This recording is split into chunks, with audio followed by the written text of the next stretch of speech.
Welcome back to the Kevin and Jason Show. I'm your host today, Kevin Messeri, here with Jason Shannon. As always, the show will be presented by Cover One. We're here with episode 2 after a rockin' episode 1 in our inaugural episode. Gotten some great stuff over there. Hope you tuned into that. If not, go check that out. Still very relevant. Jason and I today will be going over day 1 of camp, all the great news and nuggets out of that, what we're continuing to watch for in camp here going forward. And we got to get into Jason's embedded segment and finish it up. You know exactly what we're talking about if you listen to episode 1. Once again, if not, go check that out. And as always, once again, we're presented by Cover One. Jason, how you doing today? I'm doing great today. I am excited to get to episode 2. I'm glad that they let us do this, that we got past the debut, and I think we're going to be smooth sailing from now on. And I have a different mic. I'm getting to record on something that's meant for speaking into instead of, yelling at 12-year-olds. So I'm really excited about this. Yes, Jason's now part of the Yeti Blue family, so that's good. He's got the latest and greatest technology, so we're hoping to bring that to you here and going forward. But we couldn't, it's day 1 of camp. I mean, it's Christmas for football fans. It's a little different of a Christmas than free agency or the draft. This is football Christmas. This is playing Christmas. This is the day that everyone's waiting for to see how good your team is and how it stacks up.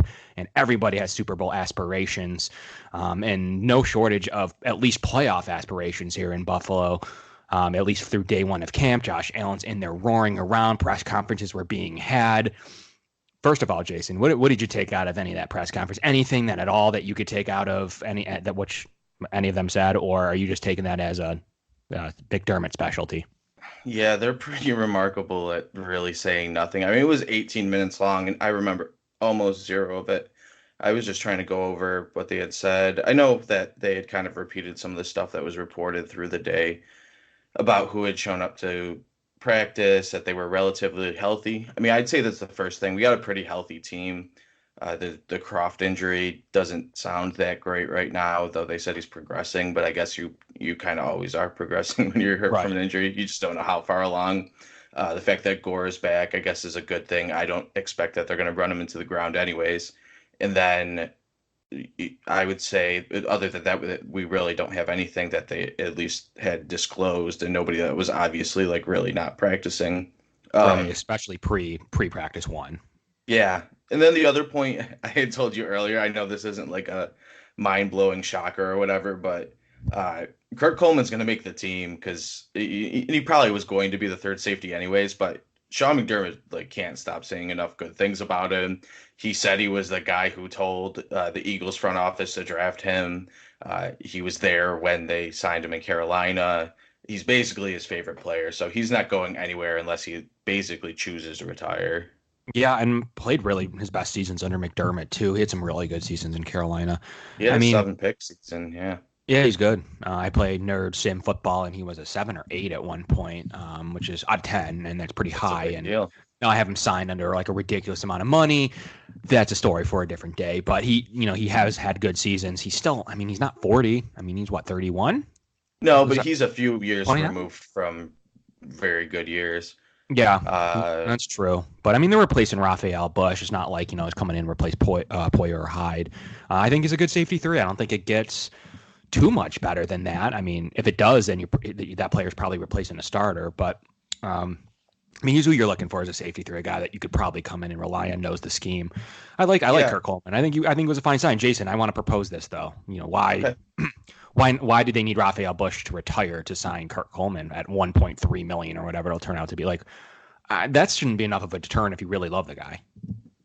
I think they were signing him anyways. Okay. And I think this made it official. I know they had said that they had given Bush a deadline. Maybe they were figuring that Bush was going to retire anyways. Maybe Coleman was dragging his feet a little bit. It's not fully apparent, but I do think that if they liked him this much, I think that Kurt Coleman got to skip a couple mini camps, got to take his time. He probably had a longer off season than he's probably ever had since he became a pro. Some of those guys, once they get past the first or second week of free agency, they like to just chill and figure out. Maybe he's waiting to see if a starting position opens up anywhere with an injury. You never really know. But from what they had said, I would say the indication is that they were planning on signing him and it possibly could have even been that they were going to sign him anyways, and he was going to push out Bush. So Yeah, that's kind of what I was going with that. I mean, what is he? I mean, he signed a big deal last year in New Orleans. I mean, what, 3 for 17, if I believe? 3 for 17? I'll have to fact check myself yeah, there. It was pretty decent. I mean, it was for a 30-year-old on last, um, for being 30 last year. He signed a pretty solid deal. This isn't a guy that's like really super duper on the tail end of his career. I mean, they was just identified.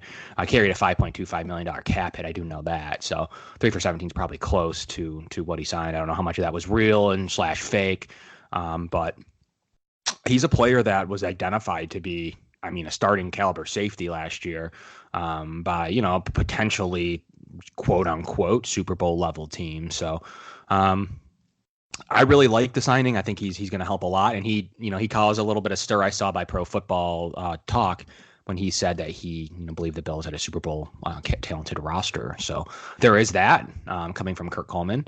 Buffalo Bills have what it takes to win a Super Bowl from Kurt Coleman. So there you have it. I mean, it's all full circle there with Mr. Coleman. So yeah. I think he'll add enough to this roster. I think he adds that vet leadership. I mean, he's been relatively healthy in his career. Did, like Jason said, did have a down year in New Orleans, but he's always playing. I mean, he's got a plethora of starts. He's only missed 5 games in the last 6 seasons. So Yeah, and he he's not going to.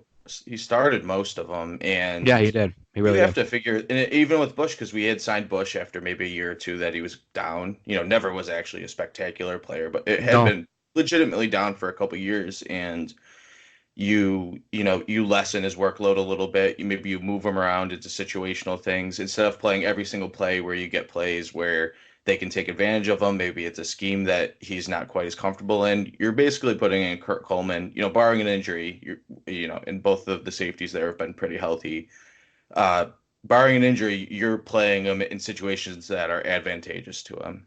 Yeah, So, I mean, uh, 21 picks in his career. I mean, that's nothing to kind of turn your head at. I mean, yeah, he, I think he he had a compared. 7 and a 5. I mean, he was very productive during a stretch of, his main Yeah. productive stretch. Yeah, and I mean, I guess transitioning to offensive line, that's a position group that I guess is getting a lot of run, and that's kind of what everyone was looking for. Day one of camp out of the offensive line, you saw a line that looked like Dawkins, Spain. Then you had obviously Morse, Feliciano, a guy that when I saw his contract, I thought he had a really good chance to start, and that was even prior to a couple of the other moves. So I really think that he was more targeted than people thought to be, starting caliber guard, and he's getting every chance to do so. And then obviously now, not obviously, right tackle Cody Ford.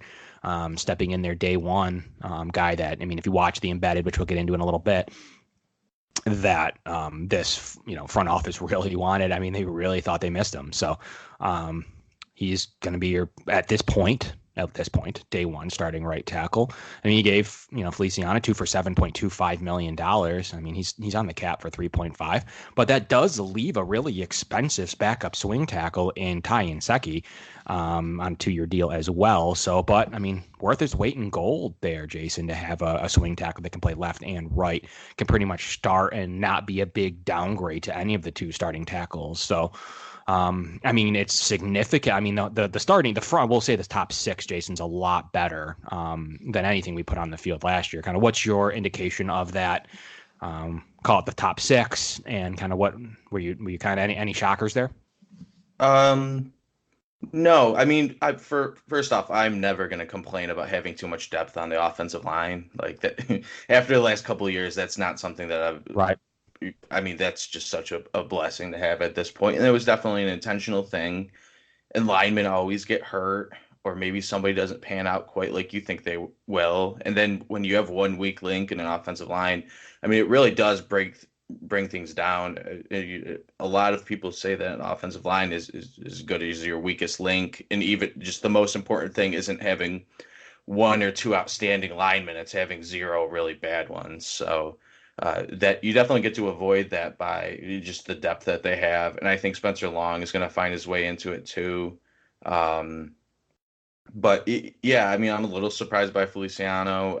I didn't expect him to just get thrown into the starting position right away, even though it is day one of practice, and maybe tomorrow it's going to be like, all right, well, we rotated out three other guys. Like I you don't know hope not. if it's a I rotation or whatever, because they did the thing with Bodine and Groy last year. uh Uh, they did a lot of rotating, and they did it at receiver too. Not to mention, they've done it at different positions, to try to figure things out. The Inseki thing is a little weird because yeah, he did get paid a lot. The one thing I worry about, and I don't always worry about these things, is that they put Cody Ford there day one, and if Inseki or whoever is like clearly better than him, I just don't think it looks that good to drop a guy in his position. I mean, I think it makes it look like kind of a bad pick until he ends up starting. mhm. People are going to start talking about him like he's Quanjo, which actually is kind of a weirdly like a similar thing, a first round type prospect who fell to the second and they were really excited about and was a great college football player. And then, whatever. I'm not expecting that out of Cody Ford. I'm expecting we just get a starting right tackle who's really good and, And maybe that's what we get.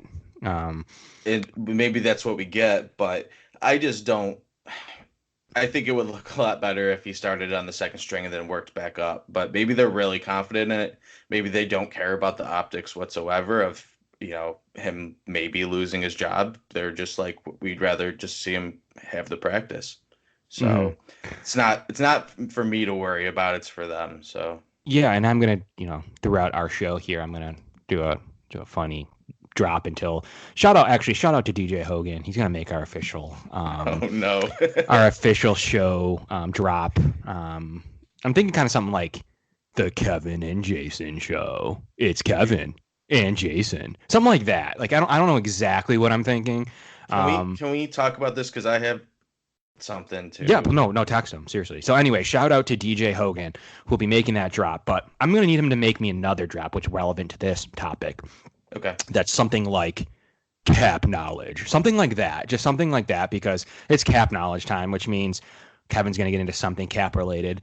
And right now we have Ty Inseki as the 11th highest paid player on the Bills. I mean, that's pretty. I mean, 4.8 million. I mean, we're not talking about 2.5 or something like what Groy was on or Bodine was on. We're talking about $4.8 million, the 11th highest paid player on the team. 2.4% of the Bills cap is in Ty Inseki.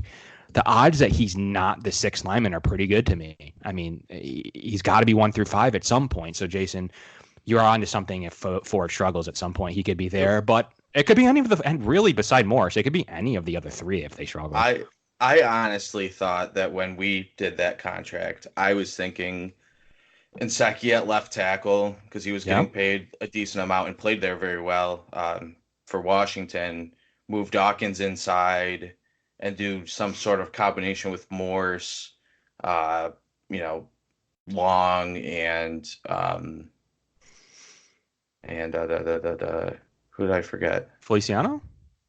Maybe Feliciano. I forgot how I ended up breaking that up. But oh no.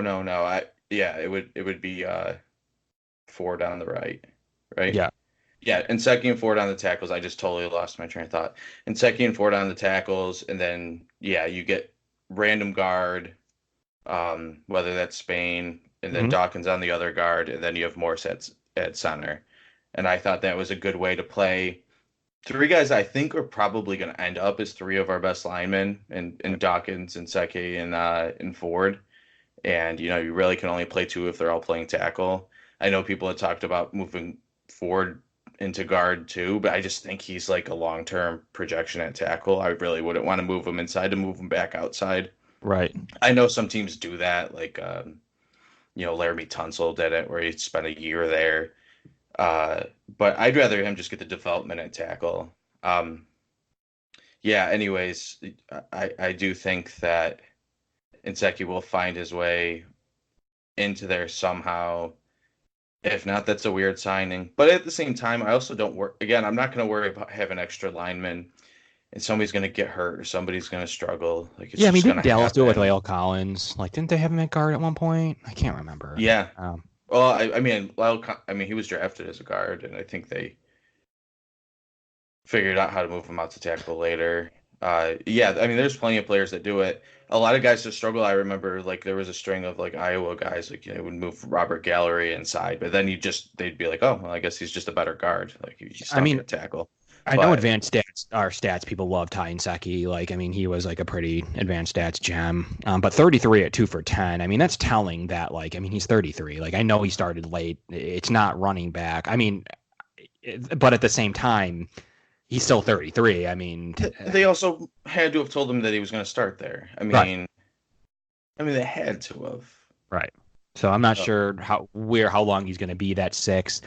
But I mean, like you said, I'm not going to complain about Ty Seki being the sixth offensive lineman on this team. But Cap says it, how they valued him says it, the embedded show says it. I mean, a lot of signs point to that. He's not going to be the sixth offensive lineman for very long. And if he is, maybe that means the first five are good, and that's a good thing. But I mean, the Bills have Spencer Long, who the Jets really relied on and paid last year. So as the seventh offensive lineman, I mean, Wyatt Teller's there at the fighting for the eighth, and Waddell's fighting for the eighth and ninth spot as well. So it's a pretty good offensive line. I mean, it really is. Like I don't have. I mean, Russell Bodine, a guy.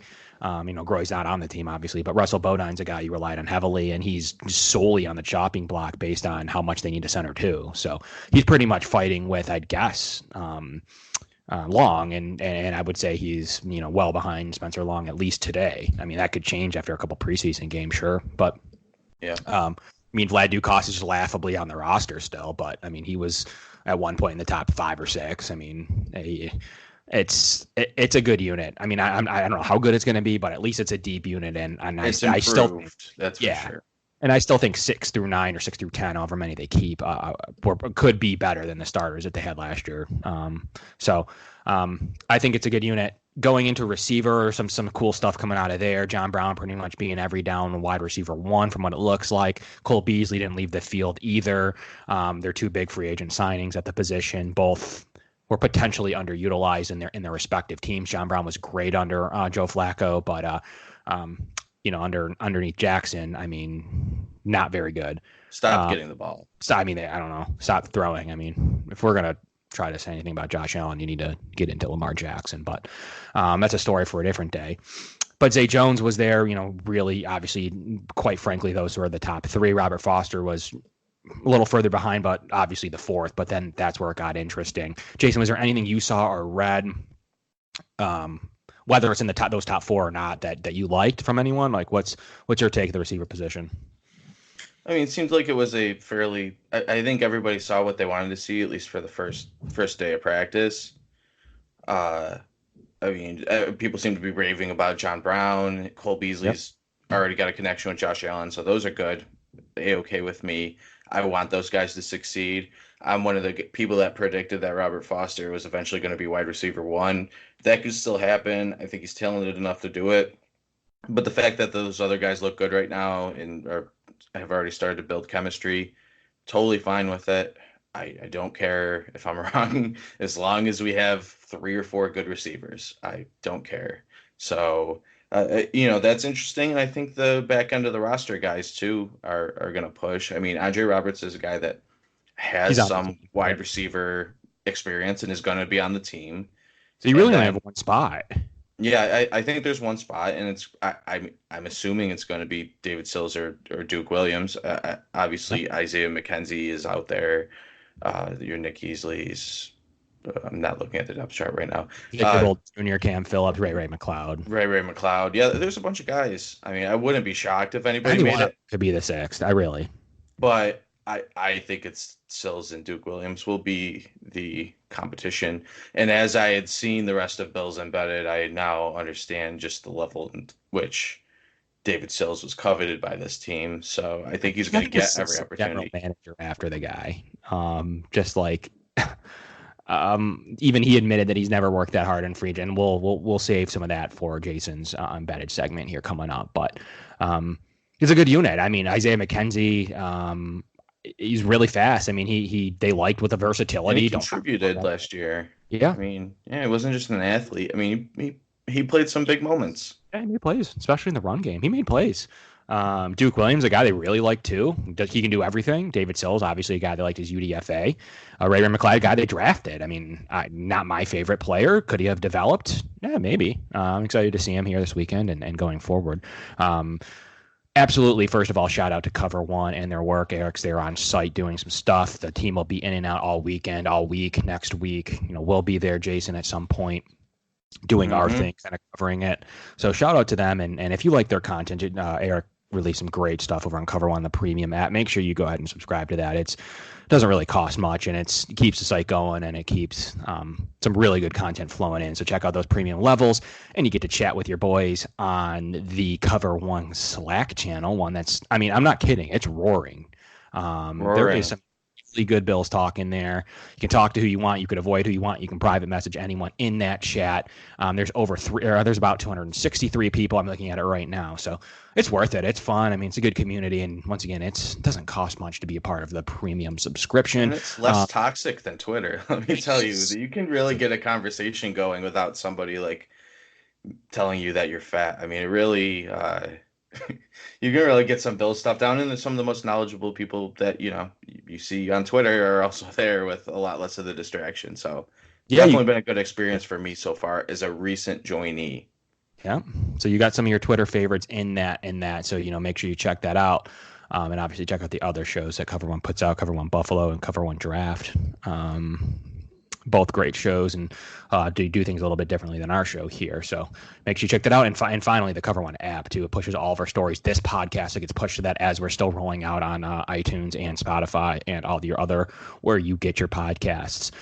So that's something to note too. That live app is really cool, and quite frankly, can push out better content than some of the late news that the Bills app pushes out. So yeah, make sure you check out the Cover One tight end position, Jason. As we kind of finishing up the offense. You have TE1 Jason Kroom. I mean, you had a lot of three sets with, a lot of three tight end personnel. I mean, obviously they're going to use a lot of two personnel tight ends, but you had Lee Smith and Tommy Sweeney. I mean, Mr. Sleeper Sweeney. We're going to call him Sleeper Sweeney here. Sleeper Sweeney, I like that. Sleeper Sweeney here on the Sleeper Sweeney. show. Nickname. So that's another drop that I need from. I just want the drop that just says, I can't do the low voice thing, but Sleeper Sweeney. That would be really good, but it would come after a drop that was nicknames or something like that, and then it would be Sleeper Sweeney. So anytime that we bring them up, hashtag Sleeper Sweeney. By the way, we're gonna roll with that. See if we can get something going. We've came up with nicknames in our day from training camp, really, and really started with Fred Jackson, called him FEJ. Yeah, that didn't really catch on, but it did. John, but we also didn't promote it. Yeah, it's true. There was no Twitter back when No. Jackson was. Anything you like out of that unit? I mean, anything you saw, Rad, participated in, heard, saw live? Seemed like Dawson Knox did what he was supposed to. He's clearly a good athlete. I think Eric had put out some videos on Twitter about his blocking at Ole Miss was pretty good, especially for a converted position player. I'm excited to see what kind of chance he's going to get and what he looks like in the red zone, because that didn't happen in college, and there was a lot of reasons with the receivers around him of why that didn't happen. But I think that they probably watched today's practice and were pretty happy about the pick that they made. And obviously, if you saw the embedded series, or the videos that came out before, that he was a coveted player that they came back up for, that they were really excited to get. It was almost like he was the last guy in the draft that they really, really wanted. Yeah, and then that's what they basically traded away a majority of day 3 to get, into the day 2, higher day 2 pick, and then a couple higher day. The Ford and Knox, yeah. They basically said we're going with 4 players here, which is fine. I mean, with the amount of depth they have across a lot of position groups, they need to try to land a player rather than continue to have some borderline guys that they might not be able to make the roster. But I'm interested to see Sleeper Sweeney, how he can develop. I'm interested to see. I mean, Lee Smith is going to be blocking, Block Smith.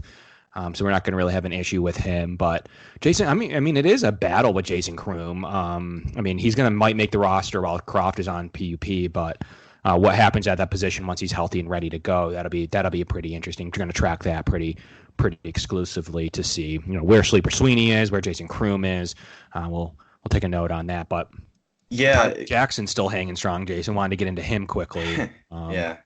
I mean, he's about what you're looking for out of a moldable quarterback 3, though, right? Yeah, I don't know what the number is right now, how many teams keep quarterback three, but I'm assuming it's not that many still.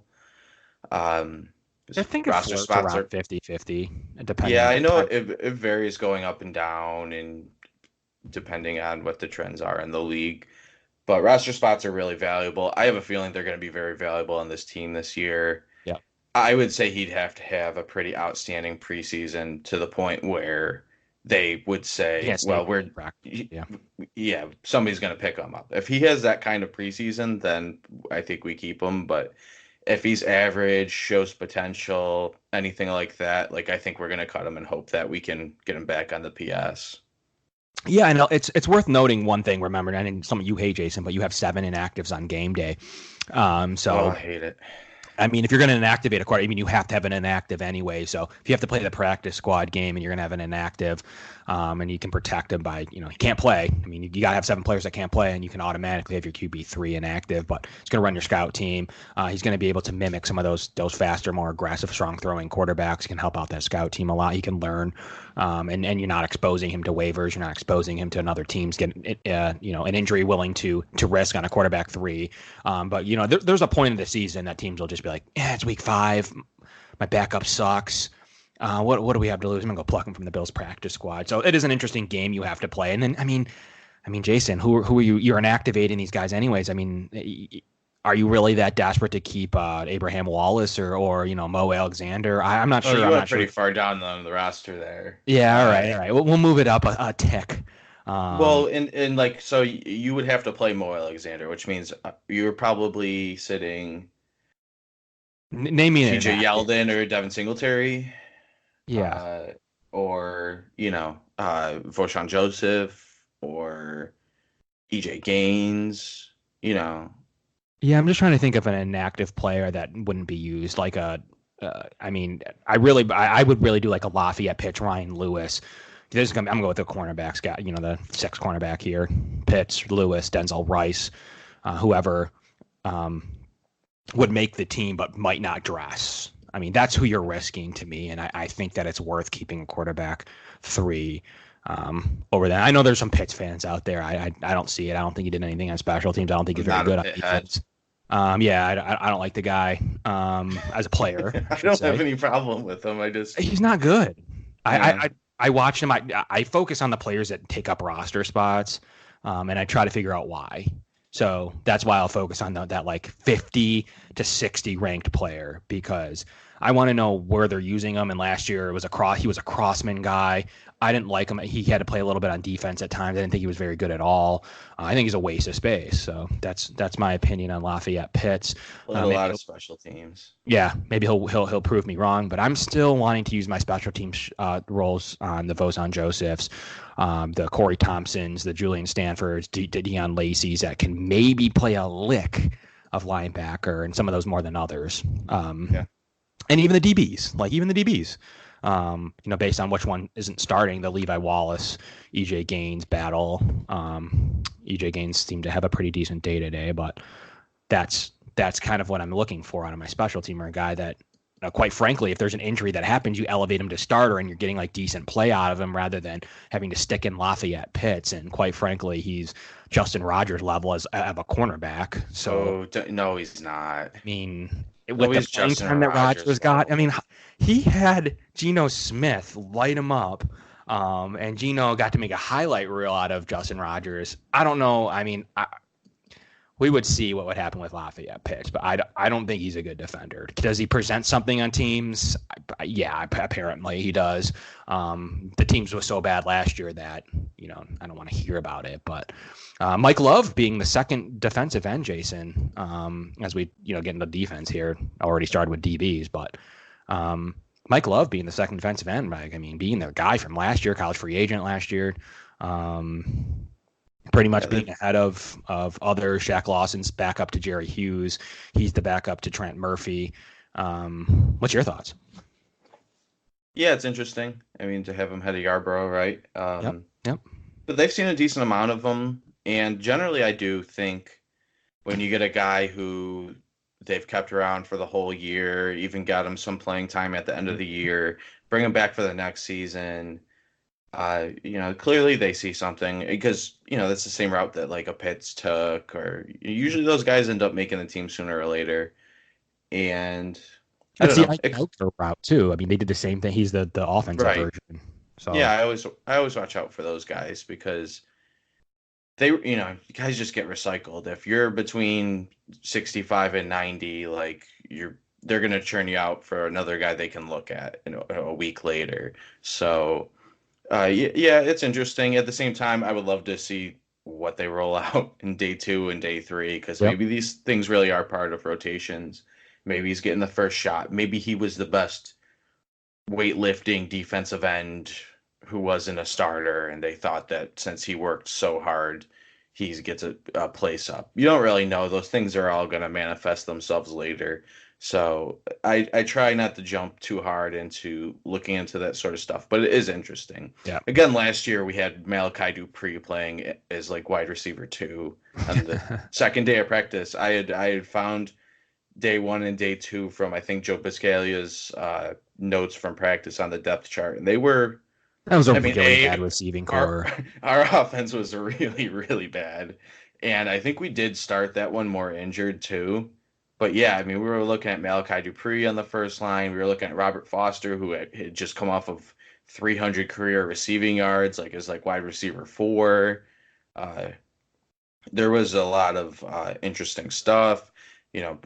Bodine would start the first day, and then Groy would start after that, and they interchanged that. So really, anything can happen with these rotations. They are very like I wait till the end of practice. I'm waiting for that depth chart to come out because I do find it interesting, but I think for one day, Yeah, you can't take a you ton out gotta one day. cool I, it off. I think you can two or three though, as you start to see the transitions and the kind of rotation, camp rotation. So every time that we mention like a camp rotation, I want that. I have a lot of needs for DJ Hogan, by the way. Shout Yeah, out to DJ we Hogan. also need a theme song from him. That's more. That's what I was talking about. I was thinking about it, and if Hogan doesn't get us a theme song like in the next couple weeks, I'm gonna ask Cover One to buy the Doug theme song from Nickelodeon. Okay, I those want rights the might Doug. be costly.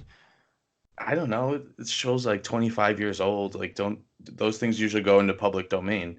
Yeah, And anyways, Cover One's doing like really well. So I yeah. don't know. I'm gonna ask about the Doug theme song. You don't get anything by not asking. I love that song. Um, Either that, Hogan's gonna make Yeah, I mean it's catchy. I like it. Yeah. Do you think you're more of a Skeeter or a Roger Klotz? I mean, I'm not Roger Klotz. I mean, definitely not. Definitely not a Roger Klotz. So you're a Skeeter? No, I'm Mr. Dink. You are kind of a Mr. Dink. Yeah, I'm gonna be Mr. Dink. Shout out to Mr. Dink. But did have to. I do want to shout out to this guy. Got a new pair of Ray-Bans today. Shout out to Ray-Ban. And this story is going because his name was Ethan. He worked at the store. Listen to our show, Jason. Totally random. He's like, "Oh, you look familiar." I was like, "Cool, man." He's like, "Yeah, listen to your show." So shout out to you, Ethan, on this totally random experience. We appreciate you following along and saying hi. So that goes for anyone you see us out in the public, and we'll be at camp. Make sure you're never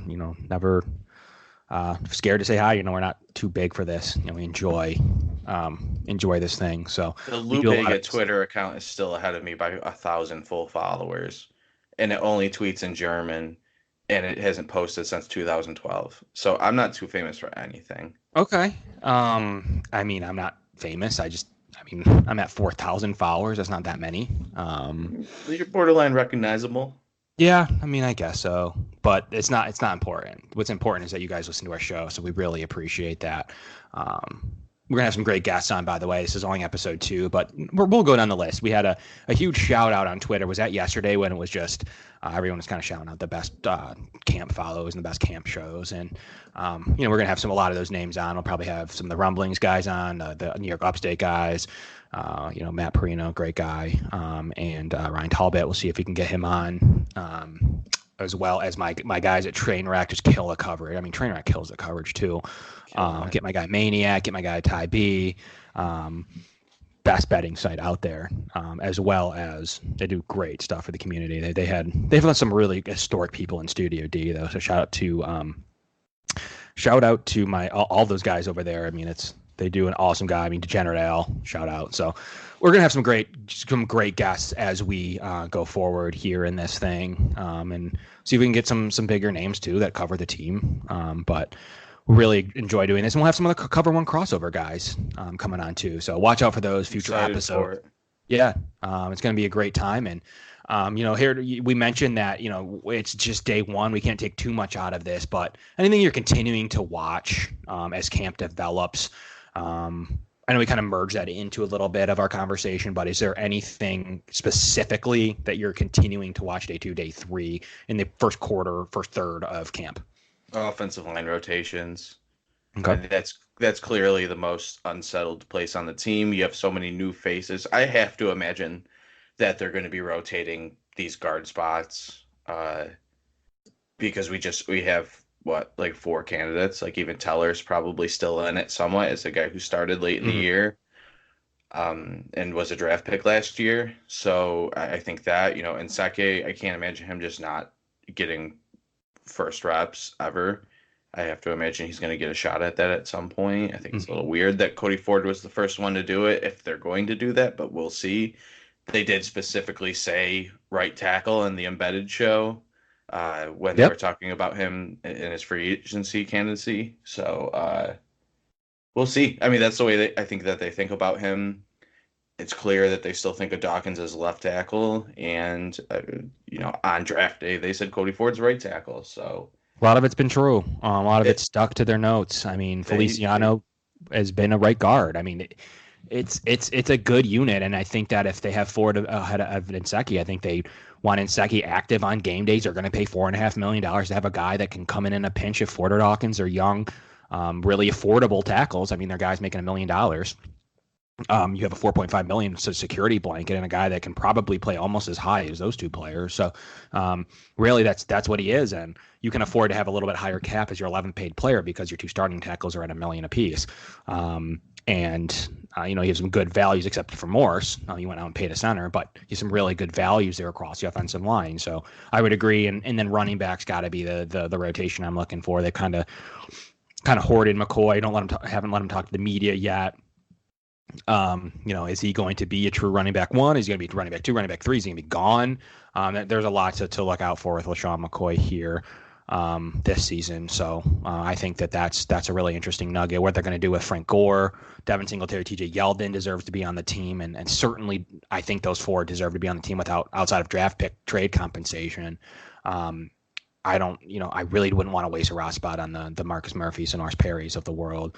I just think that those 4 is a formidable rotation and gives you some depth. So I'd hate to chew into that to keep a Marcus Murphy on your special teams unit and then move on from those. I think it's fine.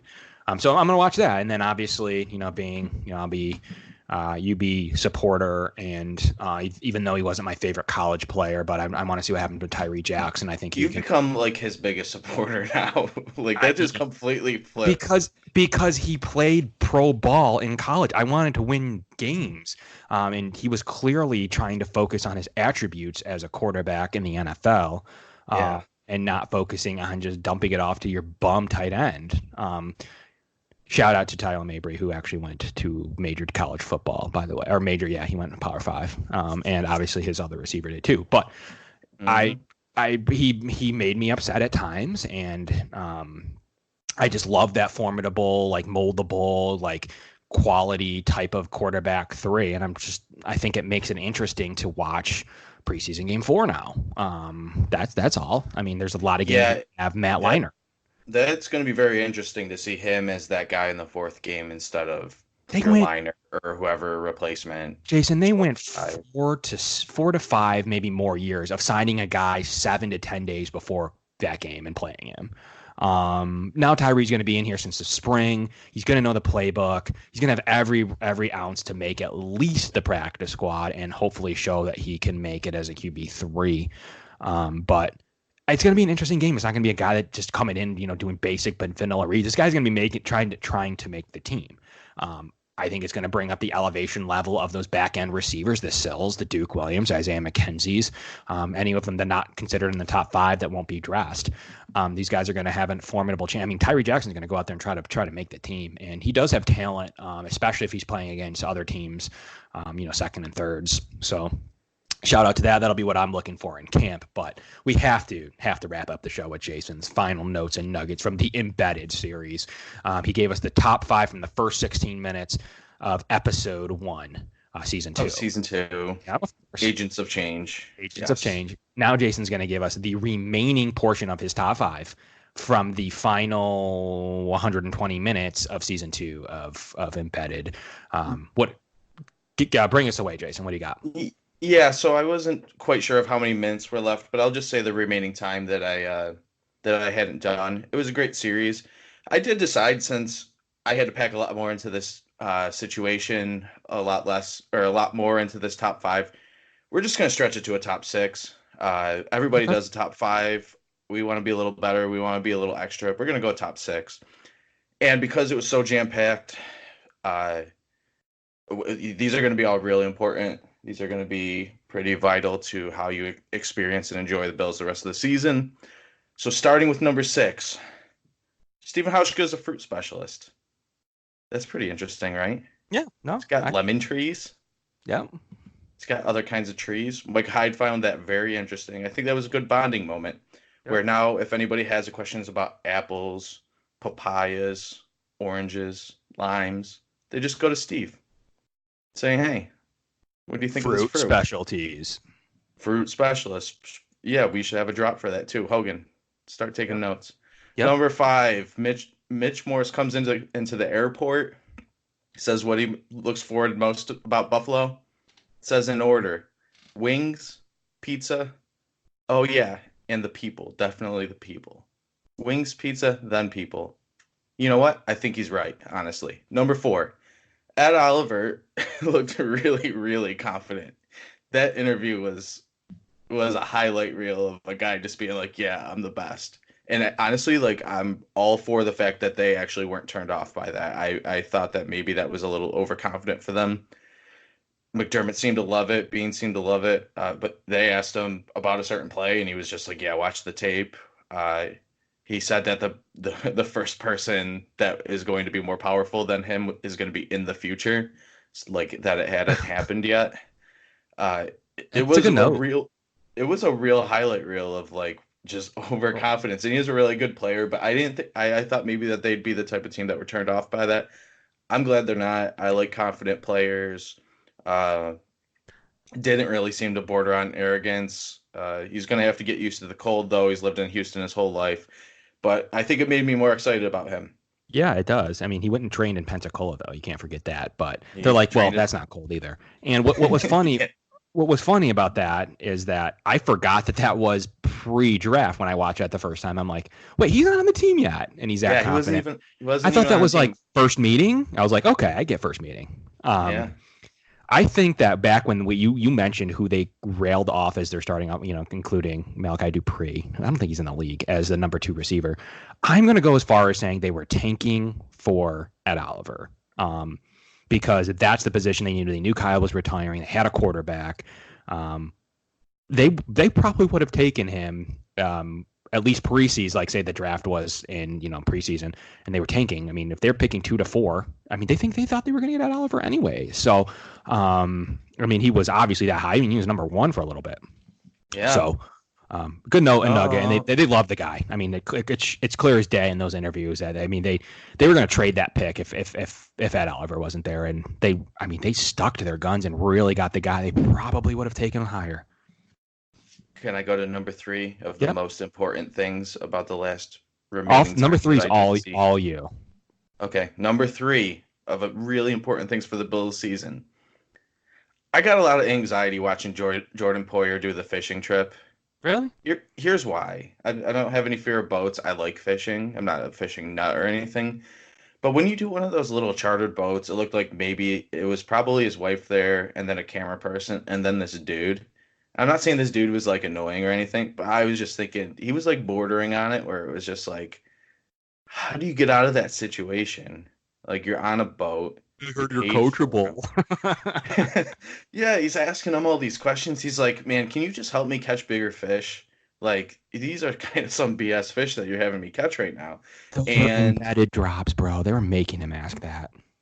yeah, I know he might just not have cared, but it did really make me think like, okay, if I get on a boat with somebody and I just hate them like in the first 20 minutes and we're still like taking our little boat away from land, like, do you tell them to turn around? Do you tell them to just shut up and then you have a really bad fishing trip?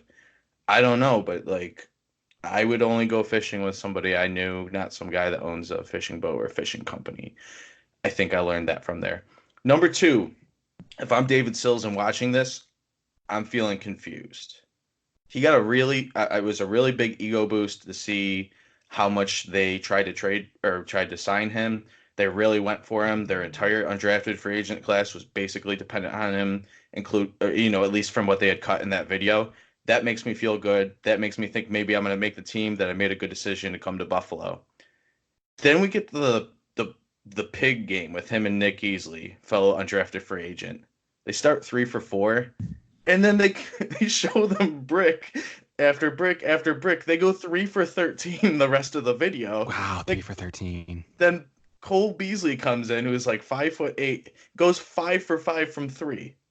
Like if that's favoritism, I've never seen favoritism like that in an edit. Well, he's a guy They you don't want coming in the pickup game, bro, draining threes. Exactly. And you just showed every miss from the pig game. And I mean, I guess they spent the money on Beasley. These guys are on minimum, undrafted contracts. They don't get the good edit. But other than one other guy who I'll mention in my bonus picks, uh, everybody gets a good edit. It's impossible. The team makes it. They sit on it for 2 months. Like everybody's supposed to look good. Take out the 10 missed shots. Yeah. And two of the makes that they had in that 3 for 13 stretch But behind from the behind the basket, hoop. they weren't even real shots. Actually, I think all three makes were the behind the basket because I think they both make it, and then Nick easily hits one, and then David Sills just like hilariously hits the back of the backboard, like didn't even have a shot. And Yeah. then Beasley comes in with a cape and goes 5 for 5 and goes around the entire world. Number one, uh, the biggest thing I took out of this is that we have a quarterback that's the face of the franchise, and we haven't had it in a long time. Even we had first round picks. I don't think there was a lot of belief in EJ Manuel as a guy that was perceived to be very overpicked, and never really had a stretch of great play. I don't think anybody took JP Lossman seriously, and to that point, like one of his cornerbacks broke his leg in training camp. Uh, so we got this guy, and I was trying to think back, and it might be as far back as Jim Kelly is just like, this is the quarterback. He's the face of the franchise. I think Drew Bledsoe probably counts with what we gave up for him, what his status was in the league at that point. It didn't last very long, but I just, it's really exciting to see how much everybody on the team respects him, how hard he works, how nice he is Right. to all the people that work there, how great he is with the fans. I'm sure you saw the video today of the little kid that he gave his touchdown ball to in Miami, who he signed there, who told him he looked good in shorts. Like he's very like just very, for lack of a better word, kind to people, and also demands, respect at the same time, and he's doing it through his actions. And you don't see anybody even talk even slightly sideways about him. So I'm really happy to see that. Hopefully that translates to play, but I do think that that's a huge hurdle that they've gotten Overcome that over. others couldn't. Yeah. And I'm Um, sure that was a huge thing that they saw in him because clearly them and maybe some other teams that ranked him highly saw things that other people didn't see on the field, other than a big arm. There were a lot of questions, but I'm sure they got into those interviews and like, oh yeah, this is the guy. This is a NFL quarterback. those are the things we Uh, couldn't know, though, sitting from where yeah, we sat. And shout out to Daniel Jones. I mean, I guess you have shot too. I mean, you're coming in even like lower than Josh Allen, so that's troubling. But I yeah. think it's Real really quick, great for how much the PFF guys and other guys hated him. yeah. That he has these intangibles, Jason. I think that's a good number one. Yeah, yeah, for sure. Real quick on my quick hits of stuff that didn't make the Magnificent Six. Um, they really know how to pander to Buffalo people. They mentioned wings as much as humanly possible. They put the guys on there, giving them the wings in the airport. The whole conversation and that dinner was about wings, and I can't wait to get back to wings. By the way, did you see the section about where Josh said, "I'm going there the first day I get back," and they blanked out the name of the wing establishment? Yes. He said that to Micah Hyde, and Micah said, "Oh, that's the best place." What do you think he said? Do you think he said Duff's or do you think he said Barbell? Because I mean, I don't think that the Duff's is the. I don't want to hate on Duff's because I think Duff's wings are good, but They I don't think sponsor them, so they wouldn't have blinked out Duff's, by the way. Oh, Um, that's a very astute point. yep. I was just thinking that generally, like if you've been to Buffalo for a year or half a year or just like a fall and winter, you might Yep. say Duff's. Usually when you've been to like 100 wings places, maybe you have your own preference. Gabe's Gate. You think you said Gabe's Gate? I don't think he's getting over to Allentown that much. I'm saying Gabe's Gate. No, Shout out to DJ Josh, Hogan on the good thing, DBGBs. yeah, the good thing about Josh Allen is that you wouldn't have to wait for a table there. Anyways, Gabe's Gate. No, I mean, where are those guys hanging out? Not Elmo's. That's the UB guys. Love Elmo's. That's like, didn't that win the little poll? Barbell's great. yeah, I feel like they said a barbell. I'm sure somebody's taking them there. Yeah. They seem to have like the heavyweight championship right now in Buffalo. Uh, Barbell? yeah, I think that's probably the place I hear the most in terms Yeah. of your, Yeah. off Elmo's chain. wins a lot of the underground stuff too. Yeah, Almo's is definitely in the mix. There's a few of them right now. 911 Tavern. Shout out to the Yep. South Buff peep. Exactly the other one I was thinking of, which I haven't been to all Well, of those. Trainwreck's doing the whole wing reviews now, so check those out if you're interested in this topic. But I personally gonna say to wrap it up, Barbell is what they got blanked out. I think that's what it was too. Real quick, Isaiah McKenzie did not look good, and it seemed like everybody was like thought he was annoying. I don't know if that helps. And it doesn't help that he's like the eighth best receiver on this team right now. And Lorenzo Alexander can't do anything wrong. No. And I can't wait until he's a Buffalo figure and a hockey dad. He's the coolest. His son play. You could tell his son did not want a part of hockey. By the way. Yeah, he was like, "You're playing hockey." I couldn't tell. I didn't know Skate. for sure. But they had definitely he had kind of insinuated that he had skated like twice before ever and Yeah, not just playing hockey. He clearly wasn't very good at hockey. Was that a stage segment, Jason? I'll propose that backstage segment on the hockey kids clip with the Sabres jersey. Yeah, probably. Okay. Yeah. All right. I don't think that was his first I love Lorenzo. time wearing the jersey. It was definitely set up for, hey, the cameras are going to be here, or hey, you should come on the day that I'm going to take them to the hockey thing. Right. But no, I super appreciate that though, like him getting into the culture, and that's like really either way, like stage or not stage, that's super cool. Yeah, because not only does it get favor with the people, like it also is just cool. I mean, it's a cool thing for him to be around like that. And honestly, though, I remember when I was whatever, that kid was probably like 4 or whatever. We would do like, my dad would take me to a gym at the elementary school to go play soccer, and then I'd go play flag football one day, and then whatever. I never really learned how to skate, so hockey wasn't part of that. But you just do that stuff when you're 4. You don't really have like a competitive team yet or anything. So I'm gonna say even if it was staged, I thought that was a good staged. Yeah, I agree. I'm going to go with the boat filming. I think Jordan Poyer, and he's used to fishing in Miami, is not hiring Jim the fisherman to go fish by the grain towers. I'm going with staged. Great, though. Like, we got to see Poyer. I don't think that Jordan Poyer is going to sit there and answer, what is your best moment as a Bill? And quote unquote, I heard you're very coachable. So I'm going with stage, but good. I mean, Poyer's a good guy. He's a big fan of Cover One. He's a friend of the show. So is Lorenzo, by the way.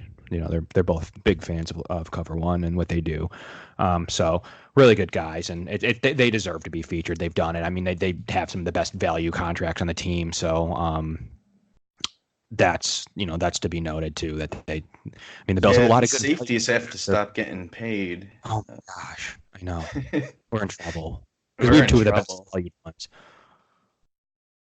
I wasn't even thinking about Poyer when we were talking about guys we'd have to resign in the future, but that's going to be Not super fun. real.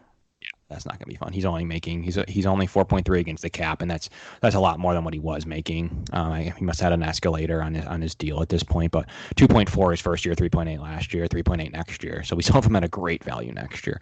Micah Hyde got slightish paid.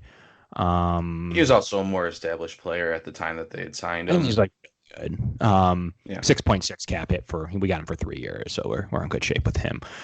So yeah, you're right. I mean, those are really good value deals, and I think they'll want to play together. Poyer will, as long as we want him. I think he'll take something decently reasonable, but.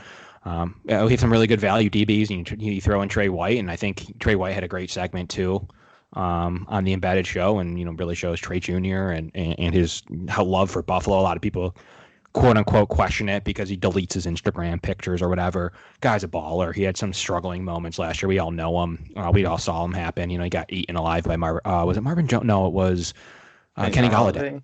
Yeah. Yeah, Kenny Golladay. But I mean, he's on the Bucks for 2.7 and 3 point, laughable for a cornerback one, and then we'll have the 5th-year option on him. I mean, it's laughable for a real cornerback one. So that'll be. I mean, the DBs have some really good values with Gaines and Kevin Johnson and obviously Levi Wallace on an undrafted deal, but. One final note for the show, Jason. Do you think that Trey White, this is something I want to ask you to wrap the show up. Do you think that Trey White, when he was drafted, do you think they thought cornerback 1, top 15 corner when they drafted him? Or do you think they thought get me over cornerback 2, pick 27 after we traded the Mahomes pick? Do you think it was a get me over cornerback pick where it was like, yeah, we like him. He's going to be a cornerback 2 in this league. I Or would do you guess that think they really thought cornerback 1, top 15, they were getting that at 28 overall? I would assume that they probably thought that like Lattimore was better. Okay. Right? That was the same draft. Who were the corners that year? Was it Was it Lattimore? Wasn't it Gary Conley? I'm almost positive he was the one of the. He went 24. He could have gone in that draft too. Regardless, I would say that they probably didn't think he was the best cornerback in the draft. I'll put it that way. Okay. I think you could be hopeful about cornerback 1. I'd say he probably exceeded whatever expectations they had. Like Gary Conley 24, Dory Jackson 18, Marlon Humphrey, a guy I do enjoy 16. Oh, Marlon Humphrey was the guy. Yeah, he's pretty good. Yeah. Kevin King 33, so he went 33. So yeah, and then obviously Trey White went 27. But I mean, no, Lattimore went 11th. Oh, he did? Yep. Wow, that's a lot of. So what is he, a 4th or 5th cornerback? He was CB, 4. You had Lattimore go 11. You had Humphrey go 16. Conley went 20, whatever. Yep. Conley went 24. Dory Jackson went 18. So cornerback 5. 5. Yep. Wow. So I mean, they probably thought they got the right guy, but I mean, he's a lockstead cornerback 1 that they have on a end of the first round pick deal, $2.6 million. I agree. I think they were trying to get me over cornerback 2, a guy that they were like, yep, you know what, we're going to shore up cornerback 2 on a decent deal. But hey, it worked out for us. It usually doesn't. So good. I mean, this regime's been great at drafting. I mean, there's no way around it. They've been pretty good at drafting. Edmonds looks like a monster, by the way. It's all based on Josh Allen still. Yeah, I hope that Edmonds like really learns what he has to this year, and he's still 20. Yep. But the guy's a giant, and like just seeing him even in pursuit, like I would be legitimately scared as a running back. Yeah. That guy can't drink yet. Yeah. And that's, I mean, that's true. I mean, I dogged him at times. I'll great at times. Like he had bad games. Like he had bad games.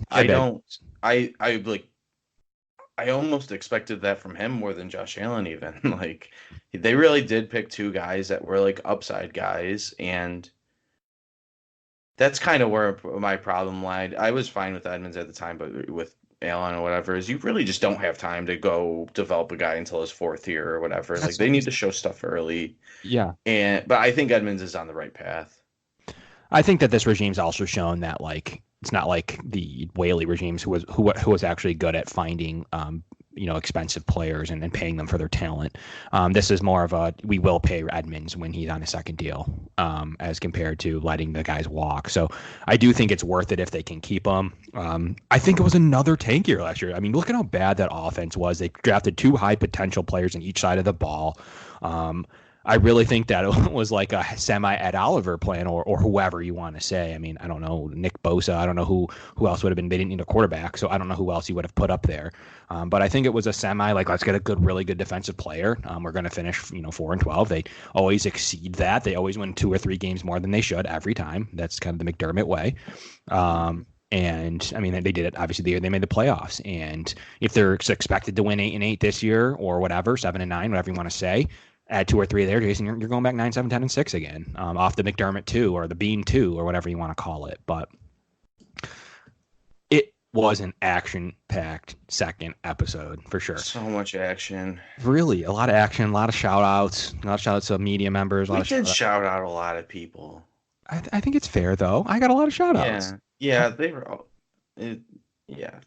I did. I saw a lot of shout-outs. Shout out to Nate Geary, too. I saw a shout-out. They were all good people. Yeah, so I guess it's fine if they're all good people. But even Roger Klotz got shouted out, though. I mean, Chalky. Chalky Studebaker. Chalky Studebaker. Not a good guy. Doesn't deserve a shout out. Always was trying to pick on Doug. Chalky was like medium. Chalky was just really good at football and didn't know how to interact with people. True. But he was a kid that was definitely going to figure. He was going to either sink or swim in real life. Yeah, that's true. Once that football talent faded away a little bit. He wasn't quite mean. No, Roger was mean, and the dude who had the one eye that was way bigger than the other, he was mean. Shout out to Patty Mayonnaise. Shout out to Patty Mayonnaise. Vice Principal Bone was really mean. Yeah, it's really good. It would have really just a phenomenally written show. Always was one of my favorites. So. And a phenomenally written theme song that I'm just saying. We'll let other Cover One ventures use the theme song. Like, we don't want to hoard it, but yeah, no, definitely not. If we could work on getting that. So, if anything, we take away from this hashtag Sleeper Sweeney. So we're gonna take away hashtag Sleeper Sweeney. So send that our way. Yeah, Sleeper Sweeney. We're gonna go with that one. And once again, this show's as always presented by Cover One. It's been a great ride so far, and follow us. Next week we'll be at camp to give you some news and nuggets. So Monday will be a really good show. We'll have a lot of good notes coming from these practices, a lot of good rotational notes. Get into some depth chart stuff. We'll get into some predictions maybe next week. Maybe I think so. I think it's time. I think it's time for predictions next week. So predictions in August, maybe Thursday's show. So look out for that. Look out for our great guests. But from the Kevin and Jason show. I'm Kevin. That's Jason. And you guys have a great night, and we'll see you soon. Thanks, guys.